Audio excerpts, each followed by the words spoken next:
Assalamualaikum warahmatullahi wabarakatuh. Baiklah, kami dari kelompok 1 dengan anggota Rahadatul Aisy dan Yona Aulia akan membahas tentang ekosistem danau. Yang pertama kita membahas tentang pengertian ekosistem danau.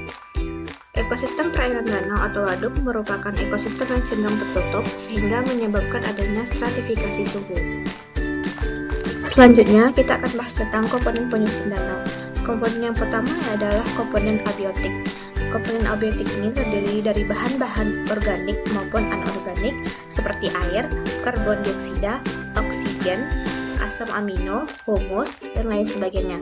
Yang kedua yaitu organisme produsen. Organisme produsen ini terdiri atas dua macam, yaitu tumbuhan yang terapung dan yang berakar di dasar pinggir.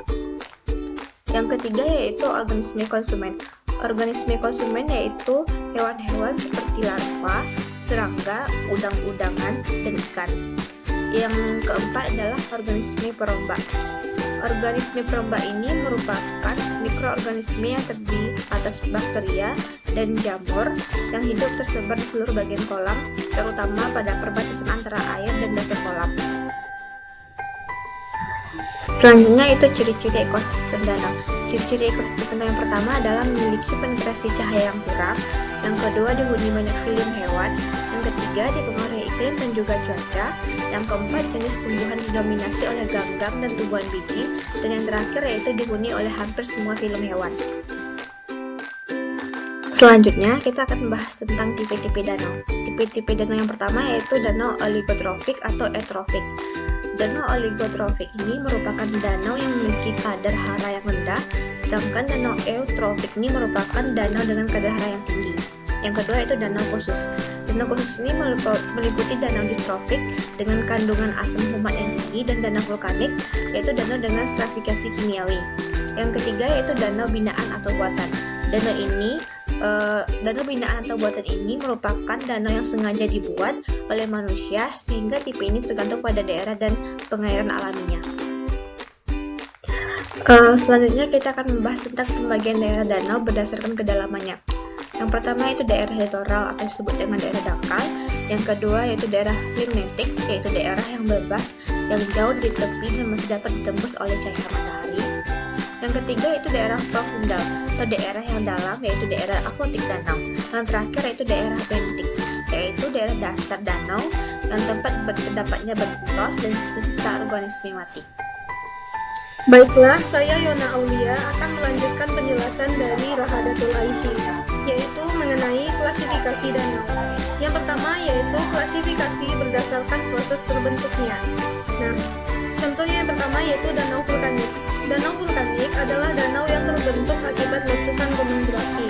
Contoh dari danau ini adalah Danau Kawah Gunung Kelut dan Gunung Batur.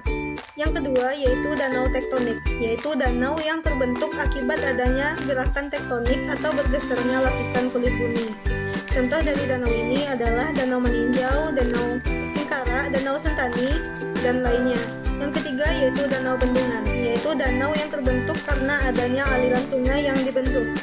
Ini contohnya yaitu Waduk Sempor di Jawa Tengah, Waduk Karangketes, dan Solorejo di Jawa Timur. Yang keempat yaitu Danau Kars. Danau Kars adalah danau yang terjadi di daerah bertanah kapur akibat dari proses pelarutan terhadap batuan kapur oleh air hujan.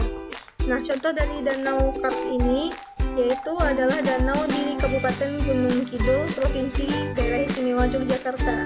Yang kelima yaitu danau vulkanik tektonik. Danau ini merupakan danau yang terbentuk karena perpaduan tenaga vulkanik dan juga tektonik.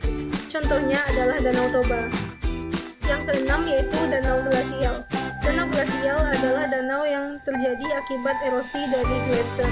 Contohnya adalah Danau Michigan di Amerika Serikat, Danau Superior, dan Danau Mackenzie. Yang ketujuh yaitu Danau Sungai Mati atau Oxbow Lake. Danau ini adalah danau yang terjadi karena aliran sungai yang terputus yang diakibatkan dari proses pembelokan arah aliran. Contohnya adalah danau di Sungai Barito. Yang kedelapan yaitu Danau Surprise. Jenis danau ini adalah danau yang berasal dari pencairan es. Dan yang kesembilan yaitu yaitu Danau Laguna atau Hab. Danau ini merupakan danau yang terbentuk karena adanya proses pengendapan materi yang terbawa arus sungai di daerah sekitar pantai. Selanjutnya yaitu klasifikasi danau berdasarkan produksi materi organik. Yang pertama yaitu danau oligotrofik. Danau oligotrofik merupakan sebutan untuk danau yang dalam dan kekurangan matahari karena fitoplankton di daerah limnetik tidak produktif. Ciri-cirinya yaitu airnya jernih sekali, dihuni oleh sedikit organisme, dan di dasar air banyak terdapat oksigen sepanjang tahun. Yang kedua yaitu danau eutrofik. Danau eutrofik merupakan sebutan untuk danau yang dangkal dan kaya akan kandungan makanan. Karena fitoplankton di sini sangat produktif, ciri-cirinya yaitu airnya keruh, terdapat berbagai macam organisme, dan oksigen terdapat di daerah profundal. Danau oligotrofik dapat berkembang menjadi danau eutrofik akibat adanya materi-materi organik yang masuk dan endapan. Yang ketiga yaitu danau hipertrofik. Danau ini adalah danau yang memiliki kandungan yang berlebihan. Oleh karena danau ini memiliki kandungan nutrien yang sangat tinggi, maka air yang ada di danau ini terlihat sangat keruh. Selanjutnya, ruang kawasan danau. Menurut arahan pedoman penentuan peruntukan kawasan sekitar danau, bahwa penataan ruang kawasan sekitar danau lebih ditekankan kepada upaya untuk melindungi danau. Oleh karena itu, arahan peruntukan ruang kawasan danau meliputi daerah pesisir danau, diutamakan sebagai daerah konservasi untuk menjaga fungsi danau. Selanjutnya, manfaat danau. Di sini manfaat danau ada 4. Yang pertama, tempat berlangsungnya siklus hidup flora dan fauna yang bersifat penting. Yang kedua, sebagai tempat menampung air bersih. Yang ketiga, memelihara iklim mikro. Dan yang keempat, sumber plasma nutfah. Oke, selanjutnya faktor-faktor yang menyebabkan kerusakan danau. Yang pertama, kerusakan lingkungan dan erosi lahan yang disebabkan oleh penebangan hutan dan pengolahan lahan yang tidak benar. Yang kedua, pembuangan limbah penduduk, industri, pertambangan, dan pertanian. Yang ketiga, penangkapan ikan dengan cara yang merusak sumber daya atau overfishing. Yang keempat, pembudidayaan ikan dengan keramba jaring apung yang tidak terkendali, sehingga berpotensi pembuangan limbah pakan ikan dan pencemaran air. Selanjutnya, pengembangan air danau sebagai air baku ataupun sebagai tenaga air.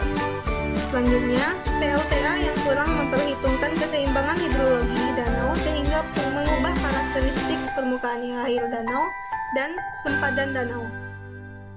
Yang terakhir, upaya pelestarian danau, yaitu yang pertama, jangan membuang sampah dan limbah sembarangan. Yang kedua, jangan jadikan danau sebagai toilet raksasa. Yang ketiga, batasi budidaya keramba apung. Yang keempat, batasi kuota penangkapan ikan. Yang kelima, batasi daerah pemancingan. Yang keenam, batasi yang lalu lalang di atas air danau. Yang ketujuh, jagalah hutan di sekitar danau dan tidak ditebang. Yang kedelapan, gunakan air danau yang tidak berlebihan. Kesembilan, membuat festival budaya dalam upaya pelestarian danau. Sekian presentasi dari kelompok 1. Mohon maaf apabila terdapat kesalahan.